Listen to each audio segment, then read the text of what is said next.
नाही, राजू शेट्टींशी मी चर्चा एक दोनदा माझी चर्चा त्यांची प्राथमिक झालेली आहे. परंतु आता वरिष्ठ पातळीवर त्यांची चर्चा होईल आणि हातकणंगले असेल किंवा इतर त्यांची काय मागणी आहे. कारण की वंचितचा विषय तसाच आहे. राजू शेट्टी साहेबांचा विषय तसाच आहे आणि म्हणून मला वाटतं राज्य पातळीवर तिन्ही पक्ष बसून या सगळ्यांना एकत्रित करण्याचा काही पावलं पडलेली आहेत.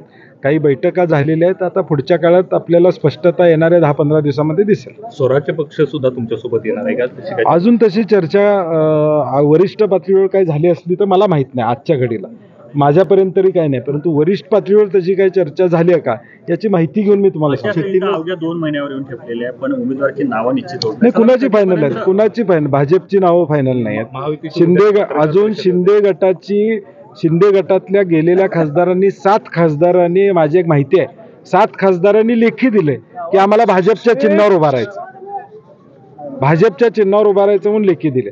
10 तारखेला निर्णय आमदारांचा काय होतोय त्याच्यावर पुढचं राजकारण अवलंबून असणार आहे आणि म्हणून मला वाटतं उमेदवार या जानेवारी अखेरपर्यंत एकदा सीट वाटप आमचं झाली की उमेदवारी फायनल झालेच असं आम्हाला हरकत नाही. शेट्टींना सोबत घेण्यासाठीच प्रयत्न नाही, माझा 100% प्रयत्न आहे राजू शेट्टींना बरोबर घेण्याचा. राज्याचा ट्रेंड काय आहे? इथूनच ज्या पद्धतीनं सत्तांतर झाले ते बघता काय ट्रेंड वाढतोय? नाही, महाविकास आघाडीला मॅन्डेट देणार. मी काल परवा सुद्धा बोललो की लोक वाट बघतायत मतदान करायची.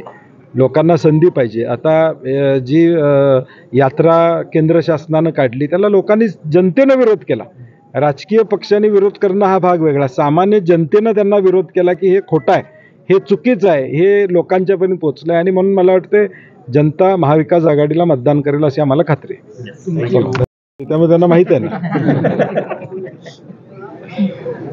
शेजारी माहितीच बसत होते ना, त्यामुळे त्यांना माहित आहे ना मी देत होतो का नव्हतो. आता तो फॉर्म्युला राज्यातनं ठरलेला आहे की राज्यातनं त्यांनी ठरवलेलं आहे की 10%च निधी विरोधकांना द्यायचा.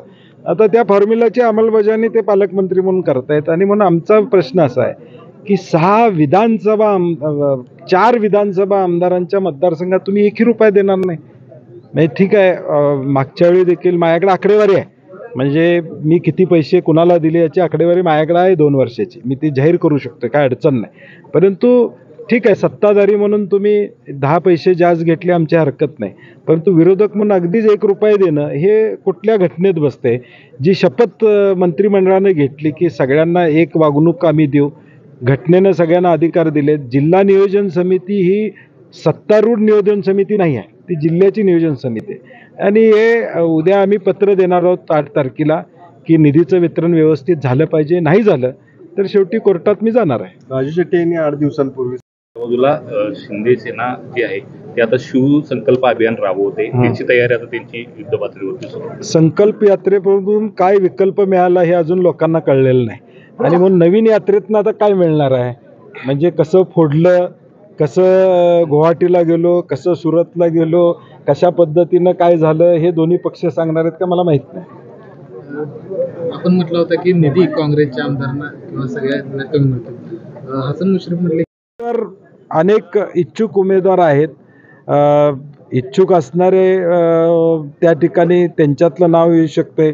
सरप्राईज एलिमेंटसुद्धा एखादा त्यामध्ये येऊ शकतो, सांगता येत नाही. शेवटी वरिष्ठ लेवलवर याची चर्चा होईल आणि योग्य तो उमेदवार, निवडून येणारा उमेदवार आपल्याला मिळेल. थोड्या दिवसात आपल्याला स्पष्टता दिसून येईल. आपण म्हटलं होतं आणि याच्यापूर्वी पण चर्चेत असणारी नावं नसतील का? अचानक नाही, असं नाही म्हणलं मी. म्हणजे आता सरप्राईज त्यातला 5 मधला असू शकतो, काही असू शकतं ना. सरप्राईज म्हणजे सरप्राईज असतं ते. आपण नेहमी सरप्राईजचा एक मुद्दा नेहमीच काढलेला आहे. यापूर्वी देखील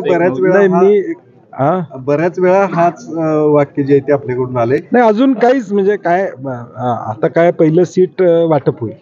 मग ती काँग्रेसच्या वाट्याला येते, शिवसेनेला येते का राष्ट्रवादीला. ती वाट्यात आल्यावर मग तो पक्ष राहिलेल्या 2 पक्षांच्या बरोबर, समजा काँग्रेसला आली तर काँग्रेस, शिवसेना आणि राष्ट्रवादी बरोबर चर्चा करेल आणि उमेदवार बाबा 2 उमेदवार इच्छुक आहेत, 3 इच्छुक आहेत, त्यातला कोण द्यावा अशी सरासर चर्चा होईल आणि तो निर्णय होईल. आणि म्हणून नाही, मी इच्छुक नाही आहे. त्याचं स्पष्टता पूर्वीच या ठिकाणी केलेलं आहे.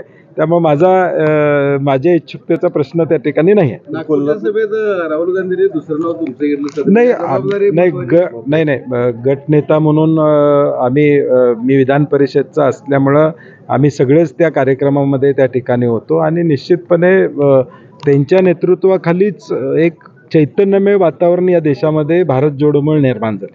ते वातावरण पुढे घेऊन जाण्याचा आमच्यासारख्या तरुण पिढीचा प्रयत्न असणार आहे. आता अंतिम टप्प्यात आल्याचं बोललं जाते. महाविकास आघाडीचं किंवा इंडिया आघाडीचं काय धोरण ठरलेलं आहे? कारण कोल्हापूरच्या जागेवरती ठाकरे गटाने क्लेम केलंय. नाही, मला वाटते आज काँग्रेस पक्षाची आमचे वरिष्ठ नेते आमच्या काँग्रेस पक्षातल्या वरिष्ठ नेत्यांना कुठल्या जागा राज्यामध्ये हव्या आहेत त्याची यादी दिलेली आहे आणि म्हणून आता येणाऱ्या 8-10 दिवसामध्ये ह्या सगळ्या गोष्टीची स्पष्टता येईल. आमची भूमिका जी काय आहे जिल्ह्यातली काँग्रेस म्हणून ती एकत्रित बैठकीमध्ये मी ती मांडलेली आहे. मी ती जाहीरपणे बोलणं संयुक्तिक राहणार नाही, परंतु आमचा एकच उद्देश असेल की महाविकास आघाडीचे खासदार जास्तीत जास्त निवडून आणणं महाराष्ट्रामध्ये, हा एकच उद्देश आमचा प्रामुख्याने या ठिकाणी असतो. सीट काँग्रेसला मिळते, राष्ट्रवादीला मिळते, शिवसेनेला मिळते, याच्यापेक्षा भाजपच्या गैरकारभाराविरुद्ध इंडिया आघाडी म्हणून लढणे ही आमची प्रायोरिटी असणार.